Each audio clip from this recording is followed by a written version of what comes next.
ملازمہ سے کہا کہ رات کو پھل کاٹتی رہی تھی، جسے کاٹتے ہی اس کے ہاتھ کٹ گیا تھا۔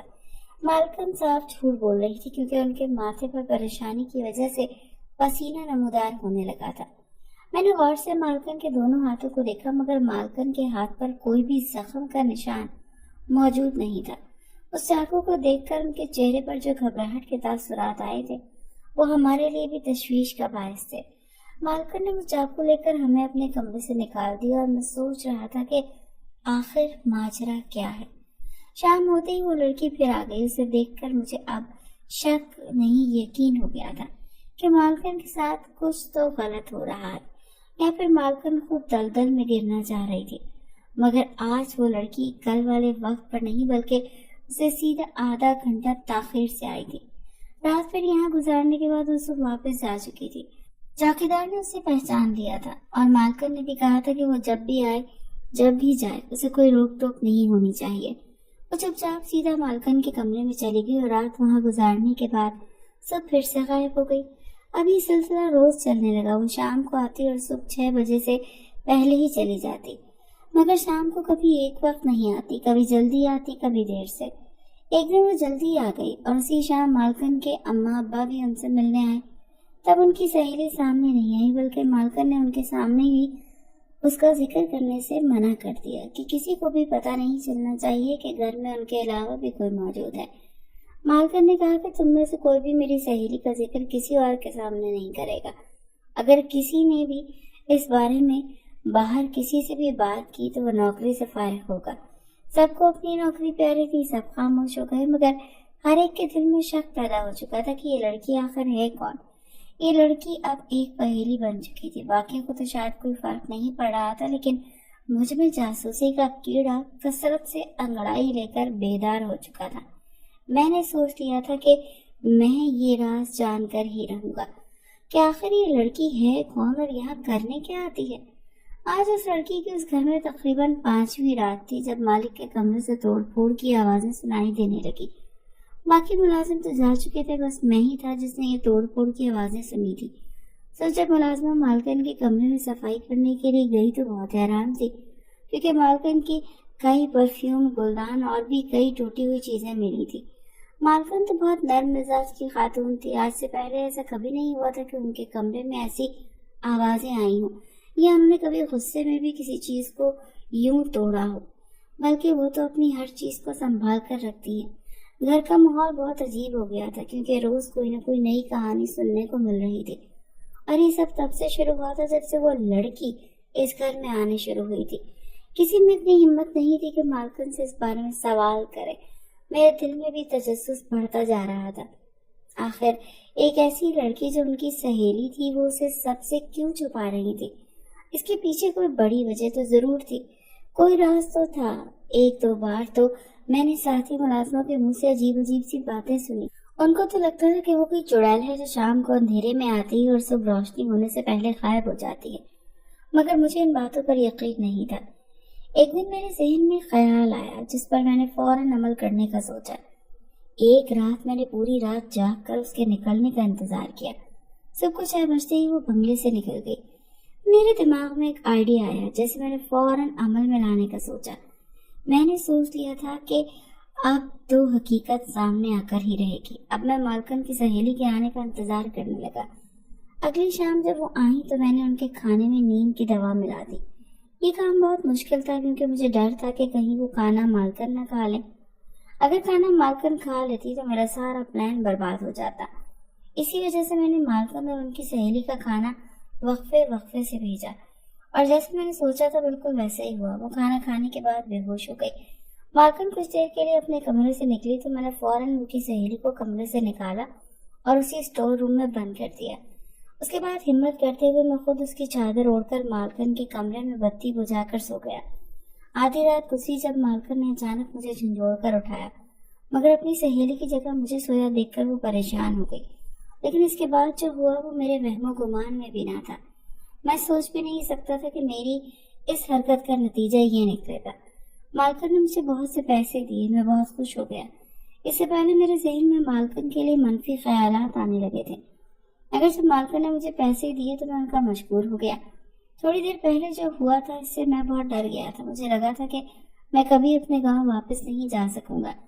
میری بیوی بچوں کی مجھے فکر ہونے لگی تھی، مگر سب کچھ میری سوچ کے بالکل برعکس ہوا تھا. مجھے اتنے پیسے ملے تھے جو میری سال کی تنخواہ سے بھی زیادہ تھے. یہ پیسے مفت پہ نہیں ملے تھے بلکہ منہ بند رکھنے کی قیمت تھی. اس رات جب مالکن نے آدھی رات کو جھنجھوڑ کر مجھے اٹھایا، میں ڈر گیا. اب میرے ساتھ کیا ہوگا؟ مالکن نے جب مجھے اپنی سہیلی کی جگہ دیکھا تو حیران رہ گئی، مگر انہوں نے مجھے کچھ کہا نہیں. لیکن انہوں نے جو بتایا وہ سن کر میرے پاؤں تلے سے زمین نکل گئی. انہوں نے مجھے بتایا کہ باہر پولیس آئی ہے. پولیس کا سن کر ہی میں پریشان ہو گیا. میں نے مالکن سے معافی مانگی. مجھے لگا شاید اب وہ مجھے پولیس کے حوالے کر دیں گی. میں مالکن کی محنت سماجت کرنے لگا کہ میں نے کچھ نہیں کیا، مجھے پولیس کے حوالے مت کرنا. مالکن نے مجھے خاموش رہنے کا کہا. مجھے لگ رہا تھا انہوں نے پولیس کو بلا لیا ہوگا، مگر حقیقت تو کچھ اور ہی تھی. پولیس کے جاتے ہی مالکن نے مجھے ساری کہانی بتا دی. پولیس مالکن کی سہیلی کو گرفتار کرنے آئی تھی. وہ اس لیے رات کے اندھیرے میں آتی تھی کیونکہ وہ پولیس سے چھپ رہی تھی. یہ سن کر مجھے حیرت ہوئی تھی. ایک لڑکی بھلا ایسا کیا کر سکتی ہے کہ اسے پولیس سے یوں چھپنا پڑے؟ پولیس نے گھر کی تلاشی لی تھی. انہوں نے سب کمرے دیکھے تھے مگر وہ لڑکی نہ ملی تو وہ لوگ واپس چلے گئے. پولیس کے جانے کے بعد مالکن نے اپنے کمرے میں میری موجودگی کے بارے میں پوچھا. مالکن نے کہا کہ تم میرے کمرے میں کیا کر رہے ہو؟ میں نے خود کو بچانے کے لیے فوراً جھوٹ کا سہارا لیا. میں نے جواب دیا، مالکن میں نے آپ کی اور آپ کی سہیلی کی باتیں سن لی تھی. میں نے ان کو پولیس سے بچانے کے لیے یہ سب کیا. میں نے ان سے کہا کہ ان کی سہیلی کو پولیس سے بچانے کے لیے میں نے اسٹور روم میں چھپا دیا. اس پر مالکن بہت خوش ہوئی کیونکہ ان کے مطابق میں نے انہیں اور ان کی سہیلی دونوں کو بچا لیا تھا. انہوں نے مجھے پیسے دیے جس میں بہت خوش ہو گیا. میں نے یہ تک جاننے کی کوشش نہیں کی تھی کہ پولیس ان کو پکڑنے کیوں آئی تھی. میرے خود کے دل میں چوٹ تھا. میں لالچ میں آ گیا. مالکن نے میرا منہ بند رکھنے کے لیے مزید پیسے دینے کا وعدہ کیا. میرا مقصد پورا ہو چکا تھا. مجھے بھاری رقم ادا کی گئی تھی. بس پھر مالکن نے میری مدد سے اپنی سہیلی کا ویزا لگوایا اور بہت مشکل سے اپنا اثر و رسوخ استعمال کرتے ہوئے خفیہ طریقے سے اپنی سہیلی کو ملک سے باہر بھیج دیا. مالکن کی سہیلی پولیس کے ڈر سے وہاں چھپی ہوئی تھی. وہ شام کو یہاں آتی، رات کو سوتی اور صبح 6 بجے اٹھ کر یہاں سے نکل جاتی. سب سمجھتے وہ چلی جاتی ہے مگر وہ جاتی نہیں تھی بلکہ بنگلے کی پچھلی طرف ایک پرانا گودام تھا جو 3-4 سال سے بند تھا. وہ وہاں جا کر دن میں چھپ جاتی. پولیس کو کسی طرح سے مالکن پر شک ہو گیا. وہ اسے پناہ دے رہی تھی. تبھی انہوں نے رات کو چھاپا مارا مگر کچھ نہ ملا. مالکن کی سہیلی کا تعلق ایک امیر گھرانے سے تھا. ان کی اور مالکن کی دوستی کالج کے زمانے سے ہوئی تھی. مالکن کی سہیلی کی شادی اس کے ماں باپ نے زبردستی ان کے کزن سے کروا دی. وہ اپنے کزن کو پسند نہیں کرتی تھی اور یہ شادی نہیں کرنا چاہتی تھی، لیکن ماں باپ کی دھمکیوں سے اسے مجبوراً یہ شادی کرنی پڑی. وہ اس شادی سے ہرگز خوش نہیں تھی اور اسی وجہ سے شادی کے شروع دنوں سے ہی ان دونوں میاں بیوی کے جھگڑے ہونے لگے تھے. وہ کسی طرح اپنے شوہر کو قبول کرنے کے لیے تیار نہیں تھی. اسی لیے آہستہ آہستہ جھگڑے بڑھتے گئے جس کی وجہ سے وہ ڈپریشن کا شکار ہوتی گئی. ایک دن اس جھگڑے کا نتیجہ بہت برا نکلا. وہ خودکشی کرنا چاہتی تھی لیکن اس کے شوہر نے اسے ایسا کرنے سے روک دیا. لیکن انجانے میں اسے اپنے شوہر کا قتل ہو گیا. وہ چاقو جو اس دن ہمیں مالکن کے کمرے سے ملا تھا وہی چاقو تھا جس سے قتل ہوا تھا. قتل کرنے کے بعد وہ بری طرح گھبرا گئی. وہ لاش کو وہیں چھوڑتے خود کو ایک چادر میں چھپا کر وہاں سے بھاگ نکلی. چاقو اس نے چادر کے نیچے چھپا رکھا تھا. راستے میں کسی کو فون بوتھ سے اس نے مالکن کو کال کیا اور اس سے مدد مانگی. مالکن نے اسے اپنے گھر آنے کو کہا اور ان کے پاس آ کر اس نے مالکن کو ساری بات بتائی. بری طرح روتی ہوئی ان سے مدد مانگنے لگی. مالکن نے ان کی مدد کرنے کا فیصلہ کیا. اسی وجہ سے مالکن نے اس کو اپنے گھر پر پناہ دی تھی. مگر مالکن کی سہیلی ذہنی مریض بن گئی تھی. رات کو جب بھی اسے یاد آتا کہ اس سے قتل ہو گیا تو وہ بری طرح گھبرا کر چیزیں توڑنے لگ جاتی. یہ بات انہوں نے اپنے گھر والوں اور شوہر سے بھی چھپائی تھی کیونکہ اگر انہیں اس بارے میں پتہ چل جاتا تو وہ کبھی بھی اس کی مدد نہیں کرنے دیتے. اسی لیے مالکن نے سب کو اس بات کا کسی سے ذکر کرنے سے منع کر دیا تھا. جب مجھے یہ سب پتہ چلا پہلے میں نے پولیس کو بتانے کا سوچا مگر جب مالکن نے پیسے دیے تو میرے دل میں لالچ آ گیا.